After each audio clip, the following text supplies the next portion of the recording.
let me just make a formal welcome to everybody here. And Building Forth started back in 2020, January of 2020, I think. And it was originally set up for a few people to get together and talk about the Law of One material. And then it has grown so that we have a nice, loving community where ultimately the most important thing is that we support each other in living out the Law of One in our daily life. But inside that, we bring in what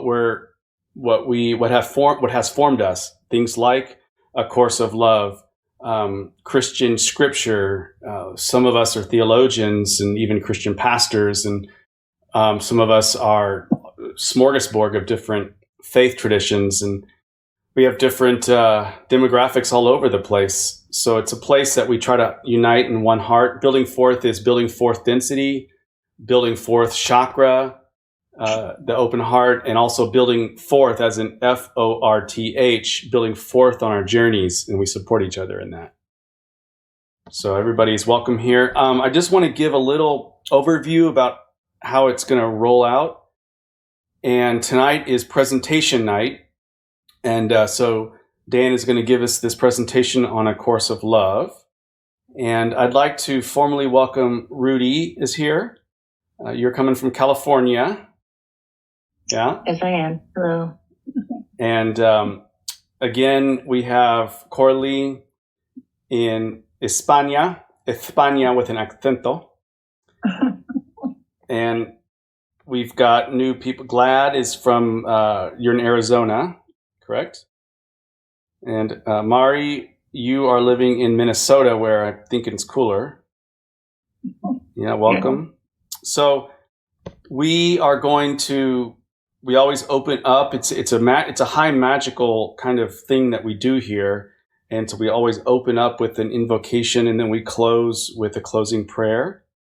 And my job tonight is going to be to help Dan with the flow of time, and just keep everything kind of rolling. And if I could ask everybody to put yourself on mute, that would be great. I'm also going to be trying to make sure that I call on people when there is a time to do that. Maybe Dan could let us know if there's any questions or something. And if people have any questions, then I will be the one to say, so-and-so and have that weigh in. Sound pretty good?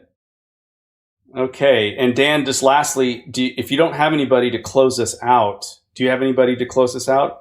I don't. Okay. I'd love it if someone would volunteer. So I'm going to ask is if somebody, Troy, did you just raise your hand? Okay. So Troy can close us out then. All right. We've got it. Dan, it is all yours, and we are very excited. Okay. I think Adi is going to give the opening prayer. I might comment something to Leon that originally when I was going to present something, I had three different channeled works. As we know, the Law of One was channeled.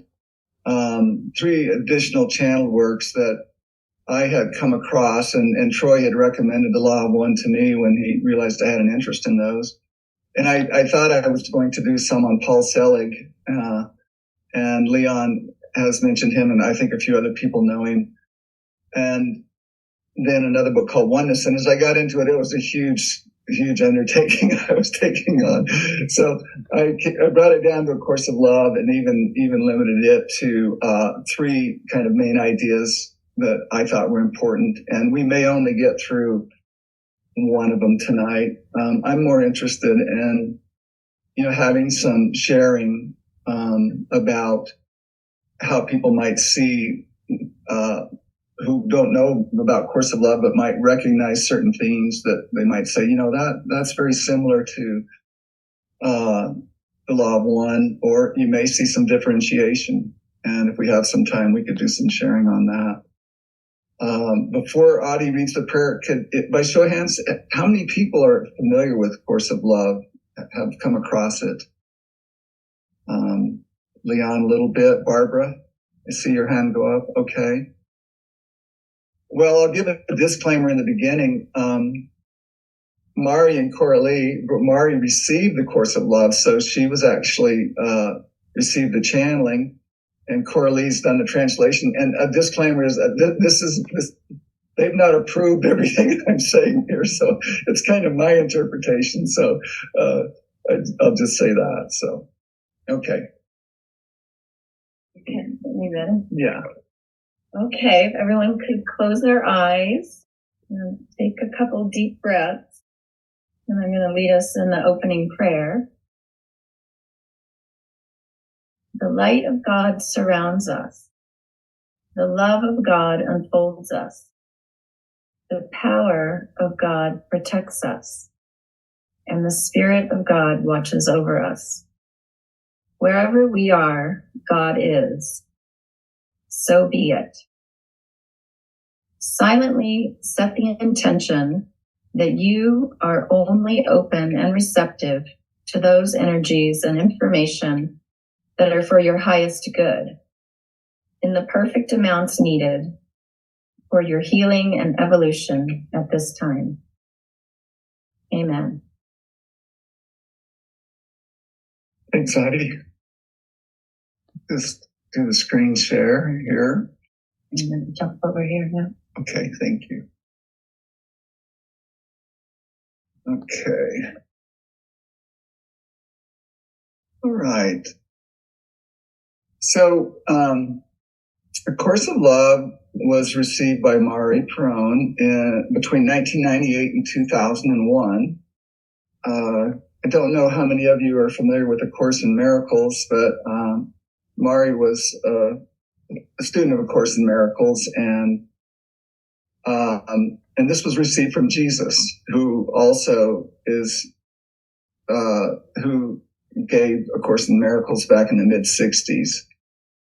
And Mari received a kind of like a continuation of A Course in Miracles. And we're very fortunate to have her with us tonight. She's become a dear friend. And I've asked her if she could read a portion of the opening. For some reason, let me see if I can get my slideshow to. Okay, so what I wanted to do, I called it a dialogue with the Building Forth community, is to take some basic ideas from the 40 days and 40 nights mountaintop experience, which is the last 160 pages of A Course of Love, which is a 660-page receiving and book. And I wanted to see how these related to the transition from third density to fourth density of the Law of One. And so for those who don't know much about the Law of One, or the way I see it, it's the change that kind of goes from the density that we're in. It deals with our bodies, our consciousness, and kind of moves. I believe the third density is Doug, you might help me, is the density of choice. And fourth density is the density of light and love. Is that close, Doug? If I gave summations of those two? The fourth density is the density of love and understanding. Love and understanding. Okay, thank you. Okay, so I'm going to ask Mari to just read what's one of the first paragraphs that opens the course, if she would.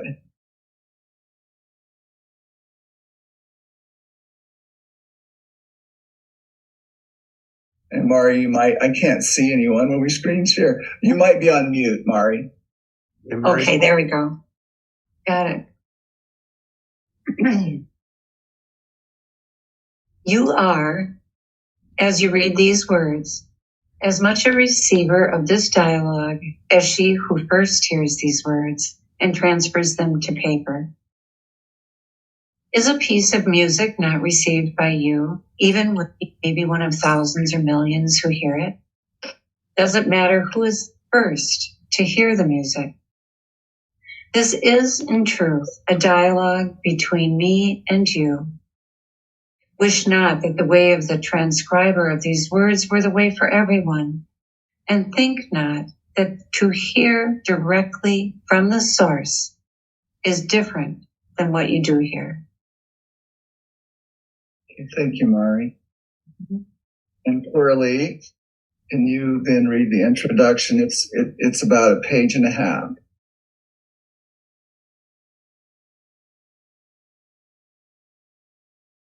Thank you, Dan. Yeah. Huge pleasure to be able to read this. My voice sounds a bit croaky. It's the middle of the night where I am.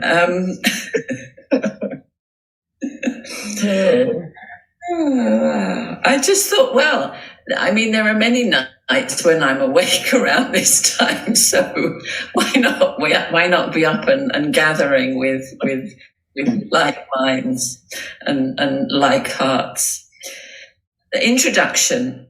This course was written for the mind, but only to move the mind to appeal to the heart, to move it to listen, to move it to accept confusion, to move it to cease its resistance to mystery, its quest for answers, and to shift its focus to the truth and away from what can be learned only by the mind. What is learned by the mind only rearranges reality. The mind then holds to the new reality as a new set of rules without change. It sees reality through these new mental constructs and calls this way of seeing new. In order to support its new reality, it must insist that others follow these new rules. Truth, it says, has been found, and it is here, in these new rules, and not in those of old. The mind will then tell you how to feel according to its rules, and will resist all ways of feeling or ways of being that appear to run counter to these rules, as if it knows, because of these rules, how things are. The mind will speak of love and yet hold the heart prisoner to its new rules, new laws, and still say, this is right and this is wrong. It will speak of love and not see its intolerance or judgment. It will speak of love to be helpful and with all sincerity, and yet the very logic that it uses, though new, wounds the heart of the most tender, of those most called to love and its sweetness. I'm wrong to feel the way I do, the tender-hearted says to herself, and convinced that another knows what she does not, covers over her tenderness with protection. You think that in order to share, you must be able to speak the same language. And so you regress to the language of the mind with its precision. The mind so hates to be confused, to be open, to remain open, and to not know. It desires anchors to hold it in one spot, and held there suffers the pounding of the sea of change, resists the current, fortifies itself against the storm. The mind will return always to where it feels safe and sure of itself, and so it goes nowhere and sees not transformation or creation or the new horizon that would defy its reality. The mind cannot hold open the doors of the heart, and yet we turn within, turn to the mind, and show it where its openness lies, where sweetness abides, where love's knowing is found. All the mind can do is rearrange reality and hold it still and captive and rule-bound. The laws of love are not laws such as these. The laws of love are not rules, facts, or right answers. The laws of love bring spiritual freedom, the freedom that lies beyond belief, beyond thought, beyond adherence to any authority other than one's own heart. The heart is needed to guide the mind in a way that it does not desire to be guided, a way that is one of joining, a way that does not allow the mind's separate stance, its rules, or its right answers. The heart is needed because it is who and where you are and responds in love to what is one with it. We are one heart. We are one mind, the route to oneness and union, to life in form that accepts oneness and union, to a humanity restored to wholeness. Wholeness is through the heart of the mind. This course will seem remedial to some, easy to some, complex to some. The mind may say, yes, yes, I know. Tell me something I don't know.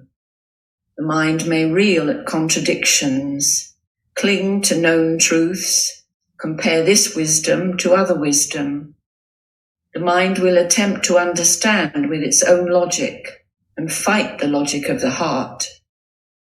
The mind will seek new rules and perhaps be willing to rearrange its reality once again. The mind is its own reality. You cannot escape the mind's reality with the mind. You cannot learn how to escape the reality of the mind with the mind's pattern of learning or of logic. You cannot live in a new and fresh world and retain the mind's reality. There is no everyone to whom I speak, to whom I give these words. There is no single, solitary, no separate mind to whom these words are spoken. These words are spoken heart to heart, from one heart to one heart. Everyone is just a concept. These words are given to each one. They are heard only by each alone, by which I mean in the sanctity of the one heart. We are one heart. We are one mind, joined in wholeheartedness. We are the heaven of the world. We replace bitterness with sweetness. We dwell in the reality of the one heart, creation's birthplace, birthplace of the new. The new is not that which has always existed. It is not that which can be predicted. It is not that which can be formed and held inviolate. The new is creation's unfolding love. The new is love's expression. The new is the true replacement of the false, illusion's demise, joy birthed amongst sorrow. The new is yet to be created, one heart to one heart. This is a course for the heart, the birthplace of the new. Thanks, Carly.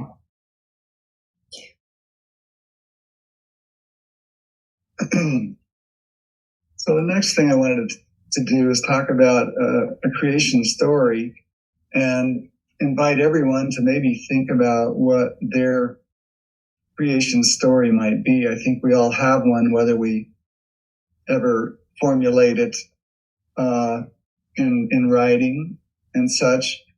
And this is one I've gleaned from A Course of Love, and I have tried to take as many direct statements from the Course that I think relate to how it looks at creation and how I've come to look at it.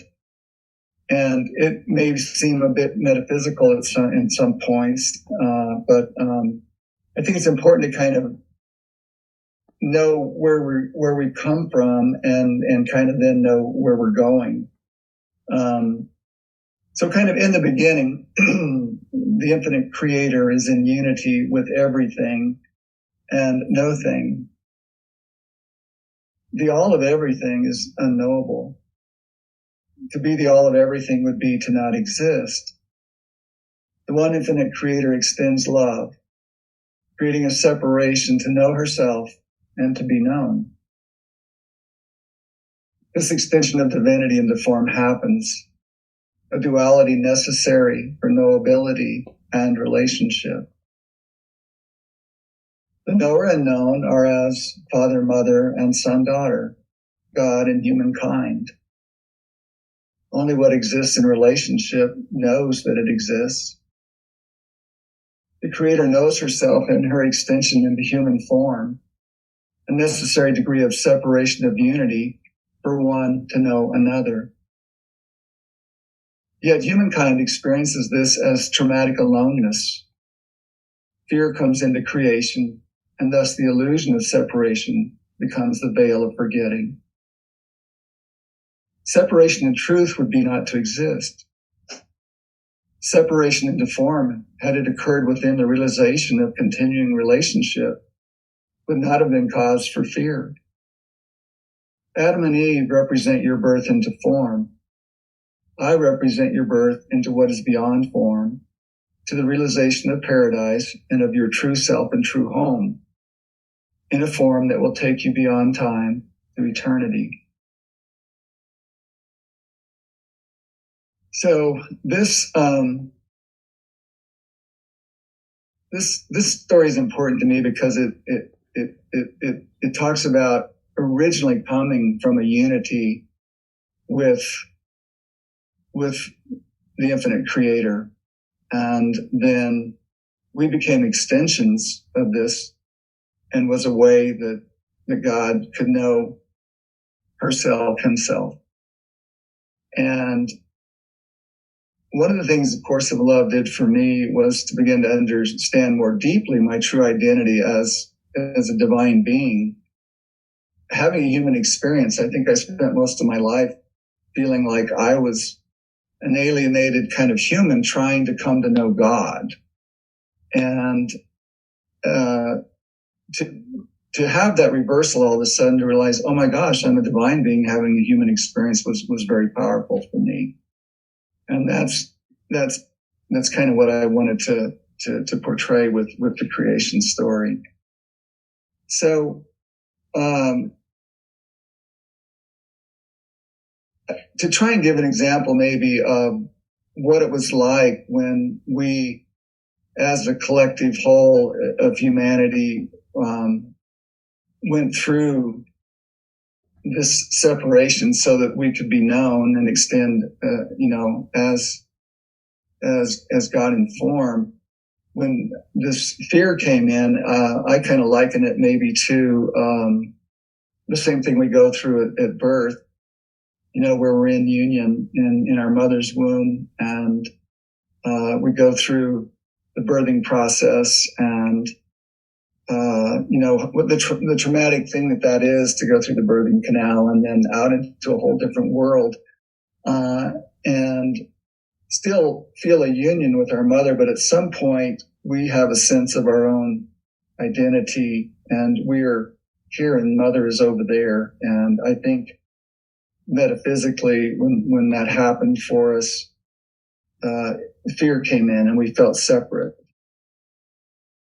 I want to borrow next from some work Doug has put together here to talk about what that was like experientially. And I think we've all gone through it in a collective way, and I think we've all gone through it in a personal way, just by being born onto the earth. So there's at the bottom here the mystery of universal union and unity with God, and then the veil of forgetting that the law of one talks about. It happens that we are in union with creation and the Creator, and the veil creates the illusion of separation. And I've kind of brought that meaning that I took from Course of Love as fear is what created that veil. So here at the very beginning, the fear, the primal fear due to our fundamental perception of being exiled, cut off and separate from our source. We fear that we don't belong. We fear for our survival. We fear that we don't matter. We fear that there's no purpose. And out of this, there comes a layer of shame and sadness. Primal shame resulting from feeling so existentially insecure due to our apparent unworthiness of belonging and subsequent exile. We feel a primal sadness due to perceiving ourselves alone, separated, alienated, cut off, and punished. Fear, shame, and sadness that remain unacknowledged and unprocessed knot together into an energetic epicenter characterized by bellicosity, a warlike worldview which attacks, covets, scapegoats, and oppresses others in the creation. Anger and bellicosity, primal anger due to our unconscious perception that it's not safe to feel fear, shame, and sadness, or that it's unsafe to let others know these feelings. Primal anger due to perceiving life's harshness and messiness as unjust and or necessary. And Doug put this together, and I really loved it because I think that's kind of a place that we start our journey back to knowing the truth of who we are and back into to love and unity with God. The next slide I wanted to bring up is one of Troy's, because I think it kind of points out a little bit about how we kind of do this process. We we kind of have our body, you can see here, and our conscious mind in the material world. And then we have kind of an ego defense system. And part of what Coralie was reading about the mind, I think, kind of correlates to this conscious mind or ego. And it has defended us against a lot of the pain from fear and shame that we couldn't hardly deal with. So it kind of gets relegated to the unconscious realm.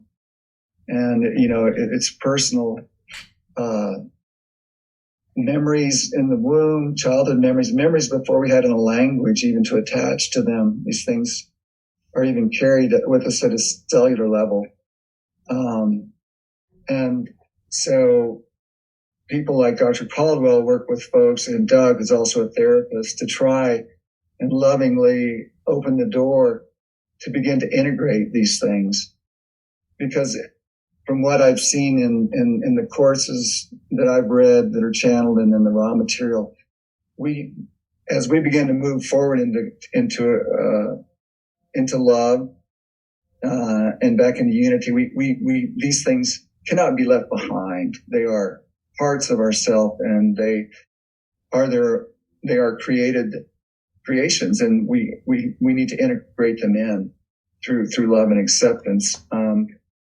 We even spent some time, like in Leon's presentations, where psychedelics have been used to help break down this ego defense boundary, the way I understand that, and to help integrate these things in. And there's also the areas above this, which are the higher unconscious, and surrounding all this is this truth of who we are. We actually are in still a divine state of love and relationship, but it too has kind of become unconscious to us.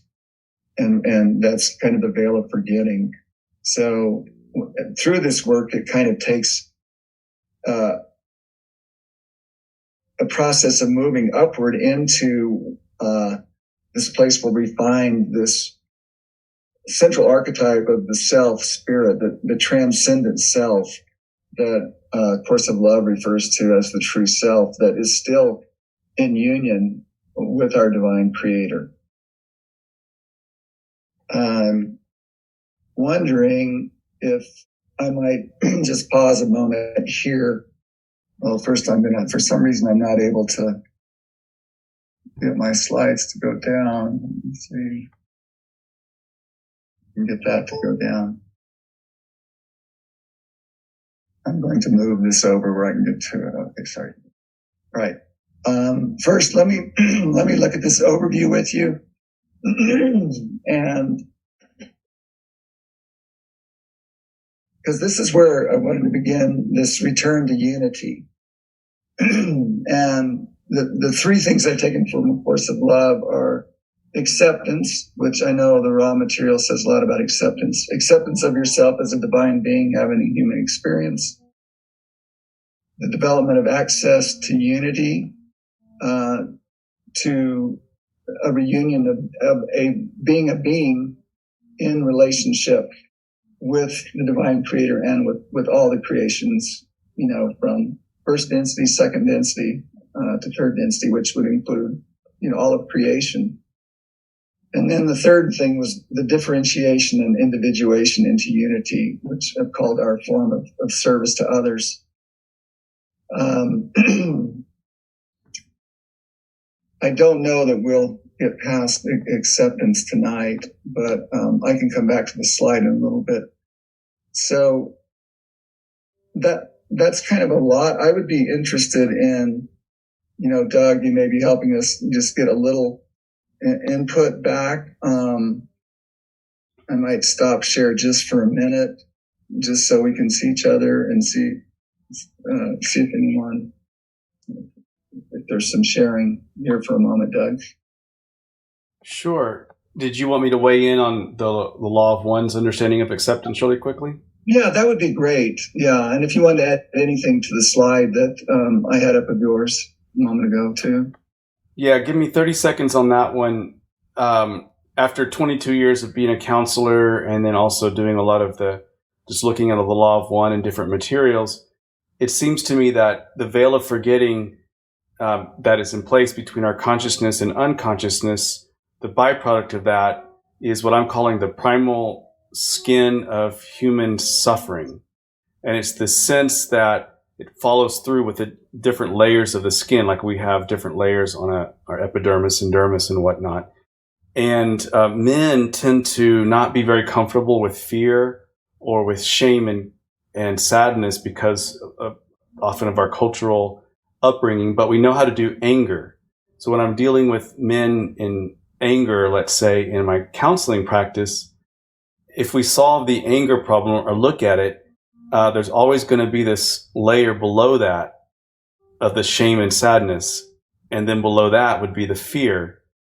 And so what I was trying to do is when we get back to unitive consciousness, it seems that we often will work through anger, through shame and sadness and fear. And then that helps us getting into the unitive consciousness. So that I just created that diagram to show, at least from my perspective, what are the three things that kind of come on from the veil, and then getting through the veil often are accessing through those different layers. The thing about the law of one really quickly is that Ra talks about that there are 5 stages to the spiritual journey, and they all inform each other. So it's just because you do one stage doesn't mean that when you move to the second one that you're done with the first one. They all feed back into each other. And I'll just say those 5 and then give you back the mic there, Dan.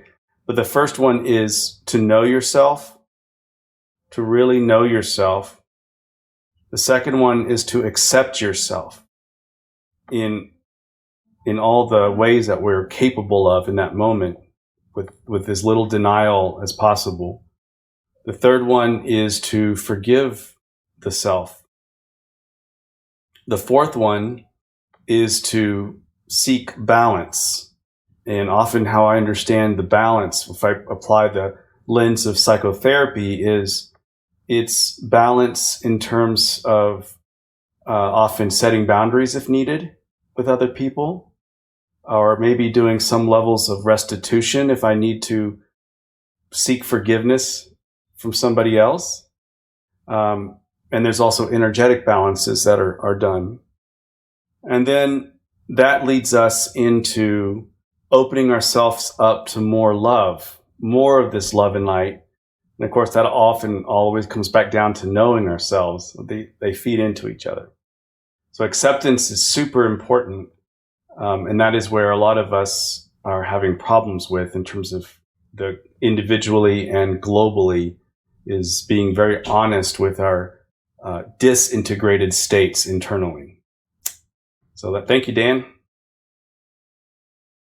Yeah, thank you. I'd like to share the screen again and kind of move, if I could, into acceptance here. Okay.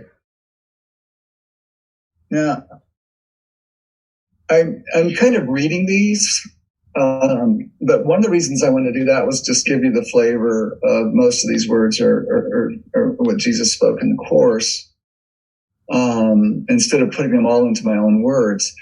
So, as Doug was just saying, acceptance is so important, and Jesus starts with acceptance of your true self, is acceptance of me.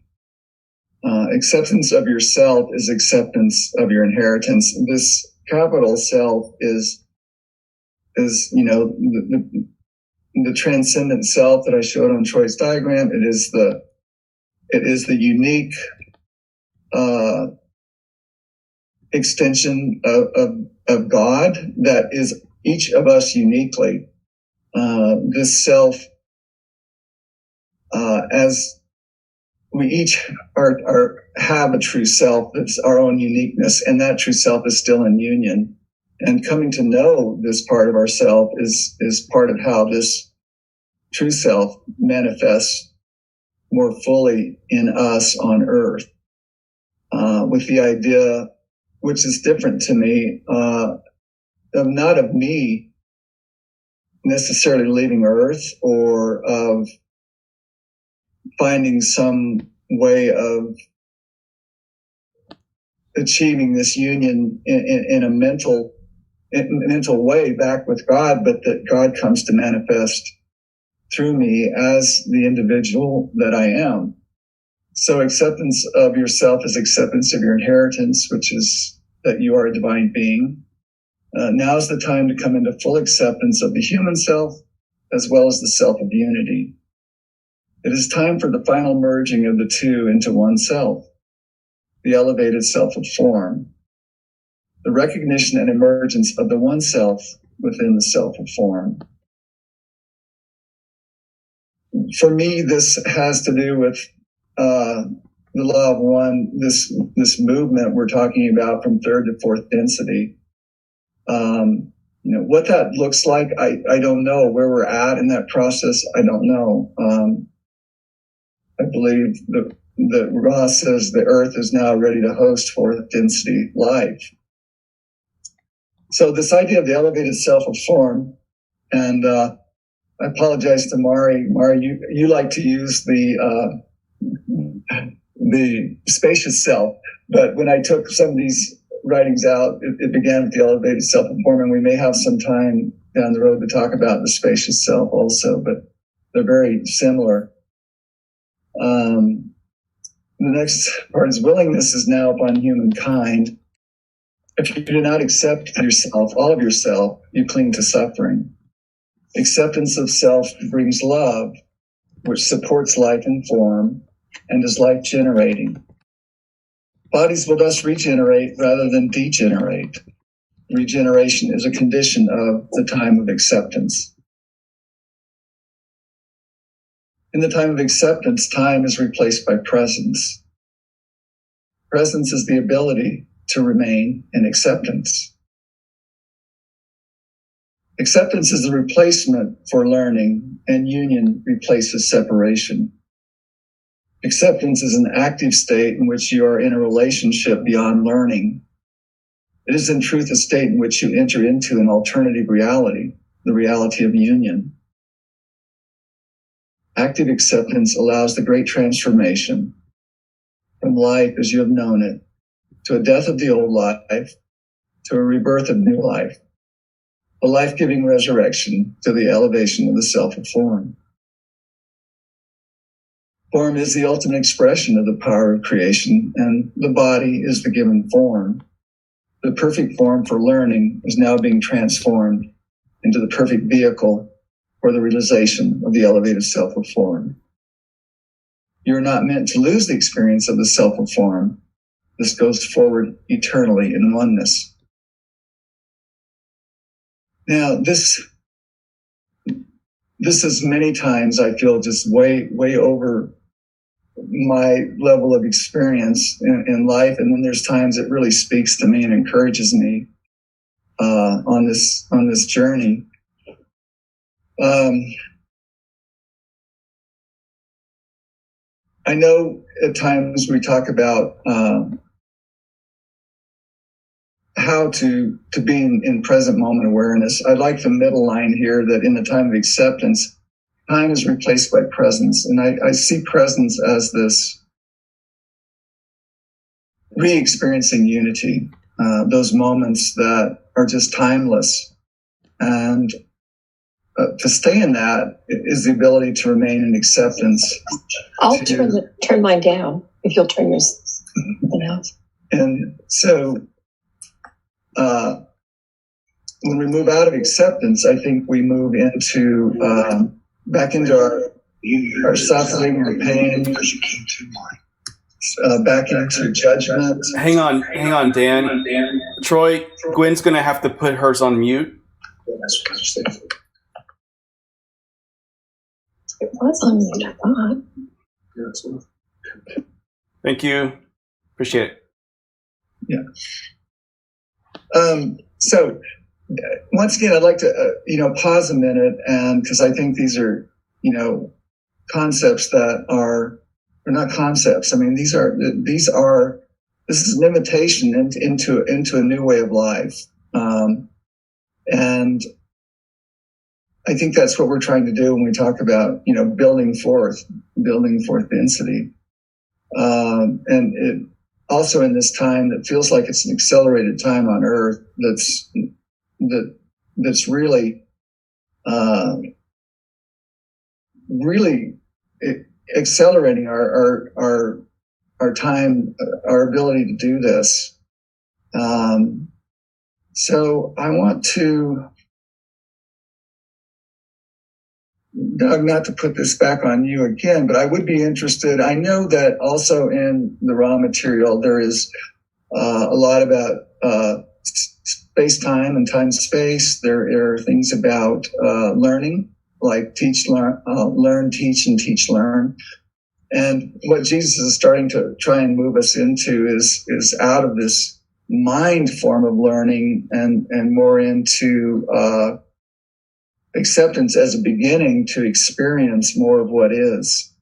That it's a time when we are not to move beyond just trying to learn what someone else can teach us, but move into an experiential relationship with our true self, with divinity, and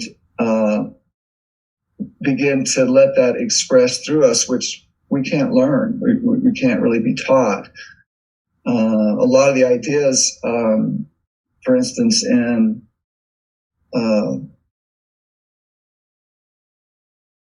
A Course in Miracles, was to relearn. We've had so much false learning, and I think the raw material helps give us a new way of looking at how things are. But maybe I wonder where we're at in this time of learning being replaced by acceptance and union being replacing separation. Doug, could you share a little bit about time, space-time, maybe, and learning, teaching and learning?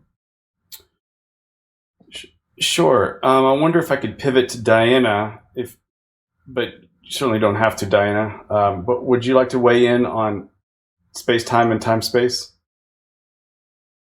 Yeah. Space-time, according to Ra, I'm sorry, my cat is making a lot of noise in the background, is the physical illusion that we find ourselves in, where we can physically move through space, but we're not able to move through time. Time-space is the realm of thought. It's where we go when we dream. It's where we go when we meditate. And in that space, as spirits untethered to our bodies, I guess you could say, there is an aspect of self that can actually move through time. However, Ra teaches that space-time is where we get the work done in our incarnations, We can reach into time-space as space-time entities who exist behind the veil in order to do work in consciousness. But when we're free of our bodies and existing in time-space between incarnations as we view it in the stream of time, we don't do the active work of reaching with our will and faith through the veil in order to discover more of what's true. Instead, we review and reflect upon what we've accomplished here and make decisions about how to program other incarnations, so to speak, other experiences that will give us more opportunities to appreciate more of that which is true. Do you want to refine that at all, Doug? One thing I would say also is I think the greatest way we can learn here in third density in space-time, which is the density where the veil is in place, is to allow the semi-permeability of the veil of forgetting to become even more permeable. And it is acceptance, if you will, in the sense that there is nothing up there, to use the metaphorical direction, nothing up there that isn't fully present exactly here, right now, in the immediacy of our lives, that the moment that is before us contains love, contains the fullness and plenum of the Creator. And it is, if there's the learning involved in that, in any kind of concepts that we might use, are to be measured in their effectiveness of us through gnosis, which means lived experiential knowledge, to accept that reality, that this is all a panoply of God emerging in the moment before us in its fullness. You see, so that's the acceptance in learning there. DeMarcus, did you want to weigh in? Because you're also a really good student of the Law of One. You don't have to. Try to put you on the spot. No, I think the way Diane explained it was beautiful. I can't follow up after that. Well, thanks, Doug, for the heart of it. Thanks, DeMarcus. Ross says that the spiritual adept or the seeker of truth is doing magical work if they choose. And the magical work is to make that which is unconscious conscious. So we're constantly reaching through the veil by will and faith to try to appreciate what's real. Yeah, thank you guys. Yeah, I think that feels really similar to the Course of Love in terms of this idea of returning to unity, access to unity, that, you know, the idea that the work that goes on is done here and now. You know, it's not like we die and then go to that place and it's all done, you know. And so the idea of acceptance of everything, you know, from all our feelings to and the understanding, I think, that our heart is what comes with us into what you call the illusion, Diana. And I'm often careful with that word because it doesn't mean to me that these things aren't really happening. I think when Jesus says form was a choice for knowing to be available to us, that the body is, you know, when it fully incarnates our divinity, is how we come to know ourselves, how God comes to know himself. And even though this may be temporary, as Rod talks about graduating to fourth density, or as Jesus talks about the elevated self of form and life beyond form, it doesn't happen if we don't, like you said, do the work here and now. And so, I don't know, Mari, is there anything you would like to add or share? I don't want to put you on the spot or Coralie either, but if y'all wanted to, I don't know how adequately I deal with all this, but would welcome some of your thoughts too.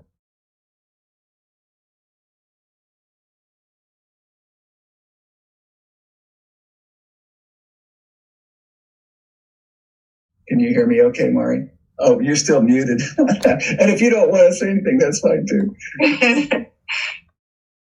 I think you've done a great job, and everyone's comments have been really incredible. And I will just say that actually something I wanted to say was that I'm a Catholic, and I was so happy when Danny said that there were Catholics in the group. And I have the most wonderful parish priest, and I have had for almost my whole adult life, I've had the same wonderful priest, and he's meant the world to me. And I feel no division between what I've received and my faith. And it's just grown for me. And I think that the faith that we all show in looking at all these different things that Danny's talked about today is that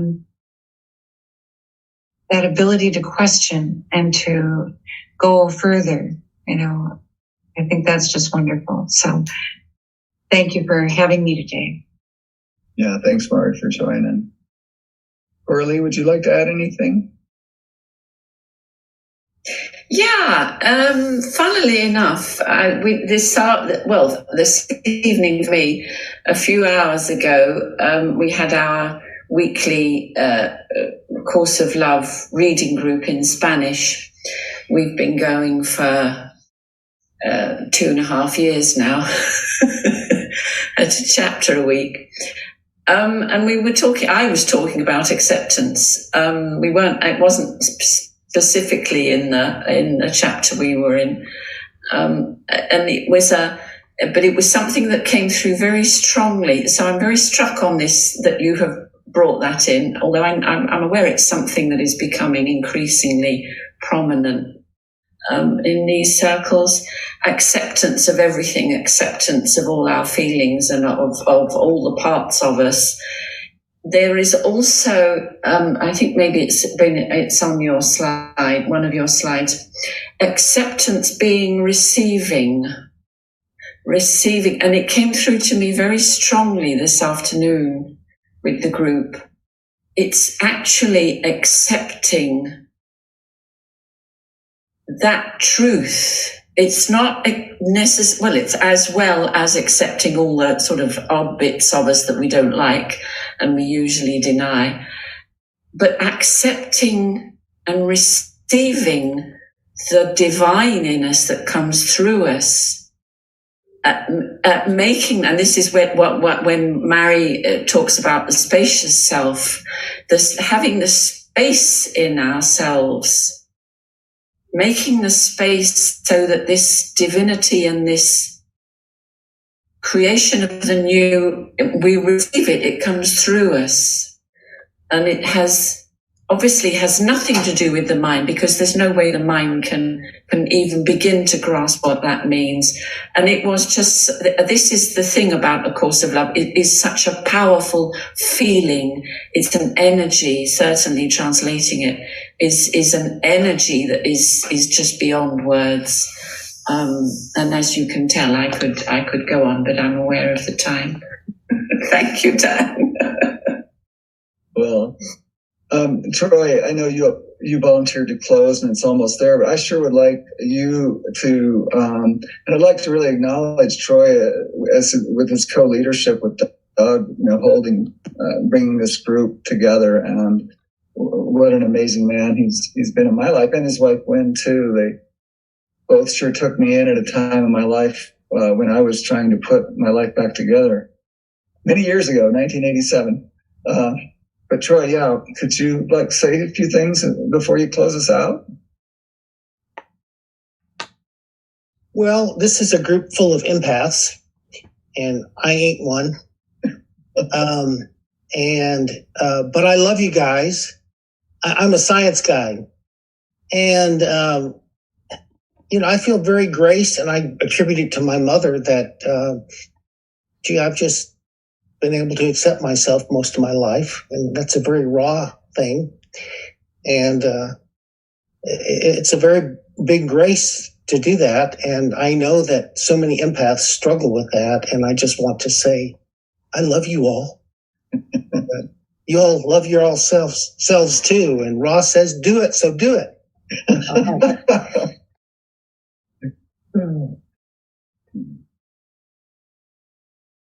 So can I offer a prayer here at the end?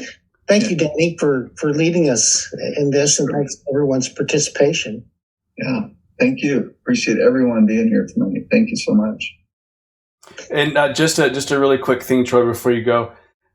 Danny, you have a lot more to share with us, and we have a lot more wanting to listen. So, but you had mentioned, I think, that you'll be out or there'll be a way in which the next week or so would be hard for you. So could we have you back to teach this particular piece? Yeah, there were 2 other parts I realized I wouldn't really be able to get to. It might be at least a month down the road, or maybe space them out a month in between, just with some summer activities and things. Okay. So I'd love to if people would like to. Yeah, wherever it fits back in after whoever's doing the next presentation or whatever works. Sure. We'll put you on the schedule. And then just to let you know that next week we'll be in our rotation. We do a 4-week rotation. For those of you who don't know, tonight is presentation night. Next Tuesday will be presentation on the Law of One. It'll be specifically about the Law of One. Then the following Tuesday will be a thing we call sharing our catalysts and prayer intentions. So we share with each other some things that are weighing on us or some joys. And then we have a prayer intention, and everybody just kind of forms one heart, one mind together and make that a really laser-like concrete prayer on that. And then the final week there is what's called Lectio Divina. I bet a lot of you know what that is. And Troy leads us in Lectio Divina, and we bring in usually a saying on the Law of One and some other sacred reading. And then usually there's a Christian reading too, and there's a theme that only Troy, the mastermind, kind of puts together and then leads us into these layers of depth. So you are all invited. Thank you. And if you're interested in joining our online forum that we meet with each other through, it's called Slack. It's an online forum. And if you're interested in that, those of you who are new here, would you please let Danny know? And then Danny, I can give them the link. So just let Danny know. It's like, hey, I'm interested in kind of plugging in and chatting with people during the course of the week. So I just want to extend that invitation, and very happy to have everybody here. Take it away, Mr. T. Okay. So this is our closing prayer and benediction. I pray that we would have a rich life of joy and power, abundant in supernatural results, with constant, clear vision of never-ending life in God's world before us, and of the everlasting significance of our work day by day, a radiant life and death. O God, make speed to save me. O Lord, make haste to help us. And the things that you can help us with are to know ourselves, accept ourselves, forgive ourselves, balance ourselves, and to become the Creator. In Jesus' name, amen. Amen.